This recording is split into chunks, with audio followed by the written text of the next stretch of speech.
going? The HOA president stood I beside want this the ditch excavator, completely fitted filled red in. blazer. This is a Her violation face of the flushed community as the bucket covenants. dumped another load of dirt into my irrigation ditch. She kept stabbing a finger toward the trench while her crew buried the channel that watered 20 acres of my hayfield. I stayed behind the fence and recorded everything. What she did not realize was that the ditch was tied to a water record older than her entire subdivision. Her name was Marissa Cole, and by then I had already learned that she rarely arrived alone. That morning she had a contractor, 2 laborers, and a landscaping supervisor spread along the edge of my property. Marissa stood between them and the machine with a red folder tucked under one arm and her phone in the other hand, moving with the certainty of someone who believed the paperwork had settled the question before I ever showed up. The excavator kept working. Each pass flattened another section of the narrow ditch. Damp soil disappeared under compacted fill, and the shallow channel that had carried irrigation water across the south edge of my hayground became harder to recognize by the minute. I did not climb the fence or try to stop the operator myself. I recorded the machine, the workers, the truck plates, the disturbed ground, and the time on my phone. Then I photographed the stakes the contractor had placed along the corridor. That was when I noticed something that did not fit. About 40 feet ahead of the excavator, half hidden beside a clump of dry grass, was a short metal marker I had seen for years but never paid much attention to. It was not one of the bright new construction stakes. It was older, dark with weather, and stamped with a small identification number. One of the contractor's orange flags had been driven into the ground only a few inches away from it. I zoomed in with my phone and photographed both markers together. At that moment, I still did not know what the number meant, but I knew enough not to let the excavator bury it. I was 57 when this happened, and I had spent most of my working life servicing irrigation pumps, valves, and agricultural water systems across 3 counties. I was not a lawyer, and I had never served on an HOA board. But I knew enough about rural water systems to understand that an old ditch could matter long after everyone stopped noticing it. I had bought the property 6 years earlier as a working hay farm and retirement investment. It covered just under 70 acres, most of it open ground, with 20 acres on the south side, depending on that irrigation channel during the hottest part of the season. The subdivision sat uphill from me. When it was built, the homes stopped short of my boundary, but the HOA controlled a landscaped buffer running along the edge of the development. For years, there had been no real conflict. Their maintenance crews stayed on their side, and I stayed on mine. The ditch was narrow and unimpressive. In some places, it looked more like a shallow depression than infrastructure, but during irrigation season, it carried water where I needed it. That changed after the HOA approved a major landscaping redesign. A few weeks before the excavator arrived, I received a formal notice claiming the ditch crossed an area the HOA considered part of its landscaping corridor. The notice described it as obsolete drainage and said the board intended to grade the area for erosion control and new plantings. That description bothered me. I knew the ditch had been there long before the subdivision. I also knew water still moved through it, so I began saving everything. I kept the notice, photographed the existing channel, and pulled out the closing documents from when I bought the farm. At that point, I still assumed the problem could be corrected with records and a careful explanation. Then the HOA sent a second crew out to mark the corridor. This time, the flags continued farther along the ditch than before. By the end of that week, nearly the entire water path along my southern field had been marked for grading. The first crew had only marked the corridor. The second one started changing it. 2 mornings after the flags appeared, a dump truck backed along the subdivision side of the boundary, carrying a load of topsoil. Behind it came the same excavator I had photographed before, along with a compact track loader and a landscaping trailer. Marissa Cole arrived less than 20 minutes later. She was wearing the same fitted red blazer, white blouse, black tailored pants, and pointed black heels she seemed to favor whenever she wanted to look official. A red folder was tucked against her side. She walked the flagged line with the landscaping supervisor, stopping every few yards to point toward the ditch and then toward the broad strip of graded soil above it. From where I stood, it was obvious the crew was no longer preparing to clean up the edge of the subdivision. They were preparing to erase the channel.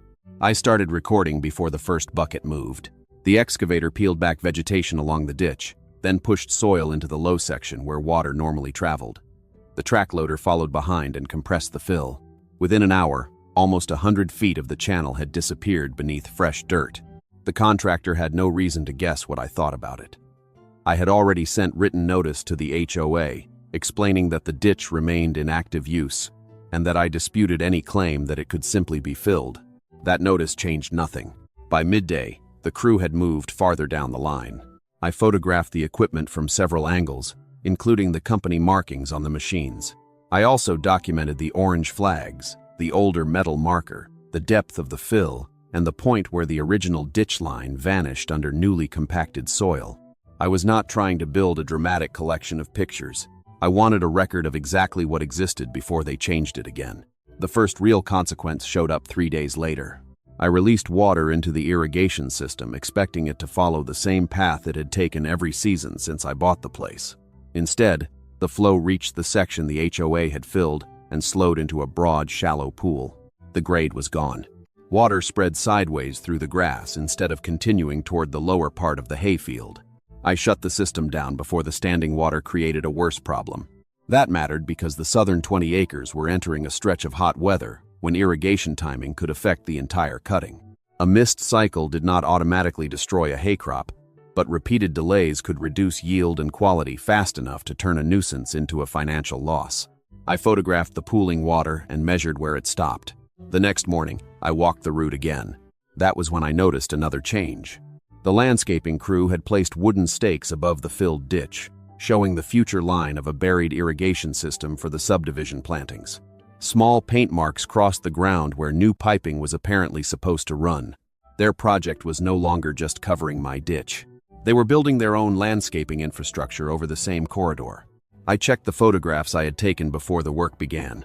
The new pipe markings sat almost directly over the old water path in several places. That raised a question I had not considered before. If the HOA believed the ditch was simply obsolete drainage inside its own landscaping area, then the new irrigation design probably treated the corridor as clear ground. If that assumption was wrong, every additional improvement they installed would make the correction more expensive. The next escalation came in writing. The HOA sent another notice stating that the grading was part of an approved erosion control and landscaping project. It also warned that interference with the work could create additional costs for which the board might seek responsibility. I read it twice. The language was carefully written. It did not accuse me of damaging anything. It did not say they owned my farm. It simply treated the underlying question as though it had already been decided. That was more concerning than an angry confrontation. It meant somebody believed the paperwork supported them. Instead of arguing with the notice, I added it to the file. Then I began looking for the project itself. The contractor had left a laminated job sheet inside a clear sleeve attached near the trailer. I did not touch it, but from the fence line I could photograph a project reference number printed near the top. That number gave me something specific to search. I started with the county's public permit records. The project number led to a landscaping and drainage improvement application connected to the subdivision. The application covered regrading, erosion control work, planting beds, and irrigation improvements along the development's lower boundary. At first, that sounded exactly like what the crew was doing. Then, I looked more closely at the description of existing site conditions. It mentioned surface runoff. It mentioned slope stabilization. It mentioned landscape replacement. It did not mention an active irrigation ditch. I went through the attachments again. There were diagrams showing the proposed grading. There were planting notes. There was a drainage narrative. Still, nothing identifying the channel that had carried water across the edge of my field for years. That could have meant several things. Maybe the preparer considered it insignificant. Maybe it had been left off the plan because nobody realized it was active. Or maybe the HOA had relied on a map that showed something different from what actually existed on the ground. I did not know yet. But the omission mattered, because the crew was now burying a feature the permit paperwork did not seem to acknowledge. The following Monday, they came back with more soil. This time, the work moved toward the older metal marker. I was already outside when Marissa arrived. Her posture was tighter than before. She spent several minutes looking between me, the excavator, and the flagged corridor. She raised her phone more than once, apparently documenting my presence just as I was documenting the work. I stayed on my side. The excavator advanced. When the bucket came within several feet of the old marker, I photographed its position again, including the new construction stakes around it. Then, something small happened that changed how I viewed the whole dispute. One of the laborers removed an orange flag to clear the machine's path. Beneath it, pressed into the soil, was a second older marker that had been hidden by grass and loose dirt. It carried the same style of stamped numbering as the first one. The numbers were not identical, but they followed a sequence. I photographed both. That evening, I placed the images beside the permit documents on my desk. The HOA plan showed a clean landscaping corridor. The ground showed two old numbered markers running along an irrigation channel the plan did not identify. For the first time, I stopped thinking the HOA had merely misjudged where the ditch belonged.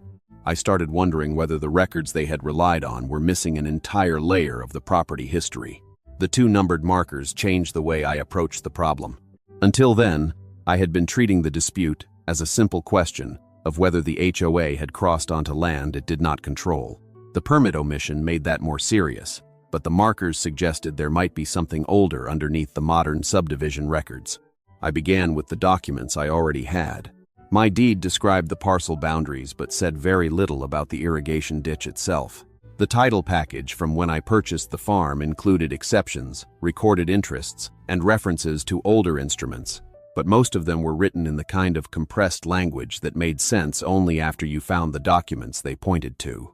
I made a list of every reference number connected to the southern boundary. Then I compared that list with the numbers stamped on the old metal markers. There was no exact match. That would have been too easy. But one reference in the title package pointed to an older water-related filing recorded decades before the subdivision existed. I requested a copy. The document was faded and unevenly scanned. Part of it looked like a standard historical record identifying a water delivery route across several agricultural parcels. Another section contained handwritten notation beside a parcel description. That notation included a reference number. It was not the same number stamped on the markers, but the numbering pattern was close enough to make me keep looking. I pulled earlier plats. The modern subdivision map showed the lower landscaping strip as a clean band following the property edge. The older agricultural maps were less polished. Some included drainage lines, field divisions, and irrigation features that had disappeared from newer development plans. On one of them, a thin line crossed the same area where my ditch ran. It was not labeled clearly. That was frustrating, but it was useful. I now had three things pointing in the same direction: a physical ditch still carrying water, numbered field markers beside it, and an older map showing a feature along the same alignment. None of those, by themselves, proved what rights existed. So, I kept separating what I knew from what I suspected. I created a simple timeline. The farm parcels came first, then the water filing, then several later transfers of land. The subdivision came much later. The HOA's landscaping project was the newest event of all. When I arranged the records by date instead of by document type, something stood out. The water-related filing predated the subdivision by more than 40 years. More important, it appeared to have been carried forward through later property records instead of being formally released. That did not automatically tell me what the filing allowed, but it made the HOA's description of the ditch as obsolete drainage look increasingly careless. I then checked the permit package again. The application relied on a current site plan prepared for the HOA project. That plan showed existing drainage conditions, grading contours, and proposed landscaping. It showed the area where the ditch physically existed, but the ditch itself was not drawn. I compared the plan to photographs taken from the same general angle before construction began. The difference was obvious. On the ground, there was a continuous depression with established banks and vegetation shaped by repeated water flow. On the plan, that corridor appeared almost featureless. That was the first documentary contradiction strong enough to matter. The contractor might have followed the plan correctly. The problem could have existed before the machines ever arrived. I searched the company information listed on the permit and found that the landscaping plans had been prepared from a boundary and topographic base map supplied during the HOA's redesign process. That led to another question. What base map had they used? I requested the supporting plan set from the county records office. It took time to work through the sheets because several versions had been submitted during review. One showed revisions to planting locations, another adjusted drainage calculations. A later sheet changed the irrigation layout. Then, I found a note referencing the subdivision's original development survey. That was the connection I had been looking for. The HOA had not invented the corridor from nothing. Its current plan appeared to trace information that came from development-era mapping. I pulled the older subdivision survey. At first, it seemed to support Marissa's position. The survey showed the subdivision boundary, utility areas, drainage features, and a landscaped edge near my property. But when I enlarged the lower section, I noticed a faint notation outside the main development improvements. It was easy to miss because part of it overlapped older line work. The notation referenced an existing agricultural water feature to remain. I read it several times. It did not identify ownership. It did not explain maintenance rights. It did not tell me whether the feature could legally be altered. But it confirmed something important. The ditch had been known when the subdivision was laid out. That meant the argument that nobody could have reasonably known about it was getting weaker. The next step was finding out what the old water record actually meant. I contacted a title researcher who regularly handled rural property histories and water-related record searches. I gave him the document references, the subdivision survey, photographs of the numbered markers, and the permit plans. I did not ask him to prove I was right. I asked him to tell me what the records actually connected to. A few days later, he identified the handwritten reference number in the old water filing as part of a chain tied to a recorded delivery route serving multiple agricultural tracts. My parcel was one of them. The route had changed slightly over the decades, but the southern ditch alignment matched the historical description closely enough that he recommended a field check rather than relying on the old map alone. That was where a licensed surveyor came in. The surveyor reviewed the deed, the historical plat, the subdivision survey, and the old water records before visiting the property. He did not arrive with an instant conclusion. He located known control points first. Then he measured the property boundary. After that, he mapped the visible and buried sections of the ditch using my photographs and the remaining ground features. The two numbered metal markers became useful again. They were not standard property corners. They appeared to be old infrastructure reference markers associated with the historical water route.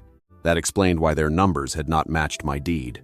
It also explained why they had been standing beside the ditch instead of at parcel corners. The surveyor traced the old alignment through the section the HOA had filled. The route matched the historical record more closely than the HOA's landscaping plan did. That was significant, but I still did not have the final answer. The strongest document had not been fully interpreted yet. The title researcher found another recorded instrument connected to the same water route. It was newer than the original filing, but still decades older than the subdivision. That document did something the earlier record did not. It described how the route could be used and maintained across the affected parcels. I received the scanned copy late in the afternoon. Most of the language was routine. Then I reached a paragraph tied to the maintenance corridor. The wording was specific enough that I stopped reading and went back to the beginning. I checked the parcel reference again. Then I checked the date. The instrument had been recorded before the developer acquired the land that later became the subdivision. That was the moment the entire dispute changed shape. I still needed someone qualified to confirm exactly what the clause meant in relation to the HOA project. But for the first time, I understood why the landscaping permit had felt incomplete. The problem was not simply that the HOA had buried an old ditch. The problem was that the ground they treated as an empty landscaping corridor might already have been burdened by a recorded water use and maintenance interest they had never accounted for. The recorded instrument did not give me ownership of the HOA's land. That was never the issue. What it did was more precise. The document recognized a water delivery route across the affected parcels and preserved access needed to keep that route functioning. The maintenance corridor followed the same alignment the surveyor had traced through the section the HOA buried. I had the title researcher walk me through it slowly. The language did not say nobody could ever landscape near the ditch. It did not freeze the property in time. It simply meant that later uses could not interfere with the recorded water route or prevent reasonable maintenance of it. That was the weakness in the HOA project. Their landscaping plan treated the corridor as open ground. Their permit package described drainage and erosion control, but it did not identify the recorded water interest. Their contractor had then placed fill directly into the route and planned new irrigation piping over part of the same strip. The more documents we compared, the clearer the contradiction became. The HOA had authority to maintain its own common property. It did not have authority to erase a recorded interest simply because that interest was inconvenient to a newer landscaping design. The surveyor confirmed the physical side of it. The historical water route, the surviving ditch, the old markers, and the buried section all lined up closely enough to establish continuity. The route had not wandered randomly across the property. It followed a recognizable corridor that had existed long before the subdivision was built. The title researcher confirmed the documentary side. The recorded maintenance language had never been formally released from the chain he reviewed. That was the point where I stopped thinking of the case as a boundary disagreement. The HOA had built its plan on an incomplete understanding of what burdened the land. Marissa had not invented that misunderstanding on her own. The current site plan gave her something that looked official. The permit had been accepted. The contractor had a legitimate work order. From her perspective, those documents probably reinforced each other. But they all depended on the same missing assumption. None of them appeared to account for the older water interest. I sent the relevant documents, photographs, permit references, and survey information to an attorney who handled rural land and title disputes. He did not promise me a dramatic courtroom victory. He did something more useful. He organized the problem into a short written notice identifying the recorded water interest, the mapped alignment, the physical obstruction, and the risk that further construction could increase restoration costs. That notice went to the HOA, the contractor, and the appropriate county offices reviewing the project. I also submitted the historical water documentation to the county water official, responsible for local records and field verification. For the first time since the work began, the issue was no longer being framed by the HOA's landscaping plan alone. The older records were now part of the file. Within days, the contractor stopped advancing along the corridor. The equipment remained on site, but the section around the buried ditch was left untouched. Then the county scheduled a field review. That was when I knew the dispute had reached a different stage. The next decision would not come from Marissa, from me, or from the contractor. It would come from people who could compare the records to the ground. The county field review happened the following week. A water official arrived first, followed by a code enforcement inspector and the licensed surveyor who had already mapped the ditch alignment. The contractor sent a supervisor. Marissa came too, still in red. But the confidence I had seen beside the excavator was gone. The review was methodical. They started with the surviving section of the ditch, then measured through the filled area using the historical alignment and the surveyor's field points. The old metal markers were checked against the water records. The permit drawings were compared with the actual ground conditions. Nobody declared a winner. They simply kept finding the same conflict from different directions. The water route shown in the historical records matched the physical corridor. The maintenance interest had not been removed from the records they reviewed, and the HOA permit set did not clearly disclose that recorded interest before the grading work began. The code enforcement inspector focused on the work itself. He examined the compacted fill, the altered grade, and the location where the HOA planned to install new landscaping irrigation. The contractor supervisor became noticeably more cautious once the documents were laid out together. Marissa tried to shift the focus toward the approved landscaping plan and the information the contractor had been given. Her posture stayed rigid, but she no longer treated the folder in her hand as though it ended the discussion. The contractor's position was simpler. They had built what the plans showed. That did not make the buried ditch disappear from the older records. By the end of the review, the equipment remained shut down along the corridor, and the county requested a corrected site plan showing the existing water route and the area needed for maintenance. That was the first official consequence. The HOA could not simply continue construction while the conflict remained unresolved. The next question was more expensive. The ditch had already been filled, the grade had already been changed, and part of the landscaping preparation had already been installed over the corridor. Restoring the route would require excavation, regrading, and verification that water could move through it again without damaging either property. The county wanted a restoration plan. The surveyor wanted the alignment protected during the work. The contractor wanted clear instructions before touching anything else. And the HOA now had to decide who was going to pay for correcting a project that had looked perfectly authorized only a few weeks earlier. That answer came later. But by then, the power in the dispute had already shifted. The red folder was no longer the controlling document. The water record was. The correction took longer than the original grading work.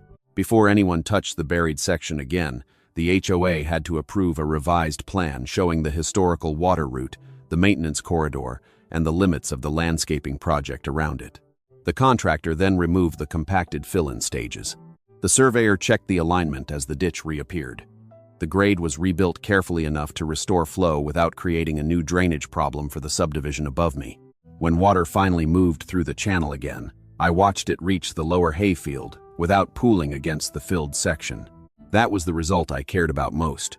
The financial consequences came afterward. The HOA covered the restoration work, the revised engineering and site plan costs tied to the correction, and a negotiated portion of the survey, title research, and legal expenses I had incurred documenting the problem. The final direct cost to the association came to a little over $38,000 once the reconstruction and professional work were added together. It was not a fortune. It was enough to make the mistake impossible to dismiss as a minor landscaping issue. The board also approved a formal revision, removing the disputed corridor from the active landscaping plan and requiring future work in that area to account for the recorded water interest. Marissa remained on the board through the end of that season, but she no longer controlled the issue by herself. The project was reviewed publicly, and responsibility shifted away from assumptions based on the newer site plan toward what the older property records actually required. I never needed her removed. I never needed an apology in front of the neighborhood. I needed the ditch restored, the water protected, and the record corrected, so the same problem would not return with the next contractor. That is what eventually happened. Looking back, the most important thing I did was not confronting the excavator or trying to overpower the HOA. It was keeping the notice, photographing the markers, saving the permit number, checking the older records, and refusing to assume that the newest map was automatically the most important one. Boundaries matter, but so do the rights recorded across them. Sometimes the document that protects a piece of land is not the one sitting on top of the file. Sometimes it is the one everyone else forgot to read.